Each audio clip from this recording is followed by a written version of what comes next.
सख्खा भाऊ आणि बापच ठरले क्रूर। पेडगाव जिल्हा चंद्रपूर येथे लहान भावावर कवेलू काठीनं जीव घेणा हल्ला।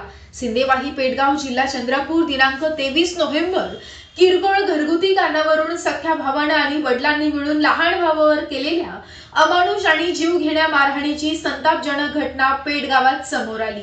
जखमी मंगल रामचंद्र शेरकुरे वय वर्ष 25 यानं जेवणात मला मटकीची भाजी आवडत नाही एवढं म्हटल्यावरून घरामध्ये वाचावाची सुरू झाली। तेवढ्यात त्याचा मोठा भाऊ जीवनदास रामचंद्र शेरकुरे वय 30 हा संतापून घरात येऊन त्याला तुझं हे रोजचं नाटक असं ओरडत बाहेर खेचून नेलं आणि काठीनं सलग जबरदस्त प्रहार करत जमिनीवर पाडलं। त्यानंतर घरातील कवेलू उचलून डोक्यावर फोडली आणि फुटलेल्या कवलूच्या धारादार तुकड्यांनी टोचून हल्ला चालू ठेवला। या निर्दयी मारहाणीमध्ये वडील रामचंद्र केशव शेरकुरे वय वर्ष 60 यांनी देखील साथ देत परिस्थिती अधिकच गंभीर केली। सलग प्रहारामुळे मंगल गंभीर जखमी होऊन रक्ताच्या थारोळ्यामध्ये कोसळला। प्राथमिक उपचारानंतर त्याला सिंदेवाही येथून पुढे चंद्रपूर जिल्हा रुग्णालयामध्ये हलविण्यात आलं असून त्याची प्रकृती अत्यंत चिंताजनक आहे। फिर्यादी सौ चंद्रकला शेरकुरे यांच्या तक्रारीवरून सिंदेवाही पोलीस ठाण्यात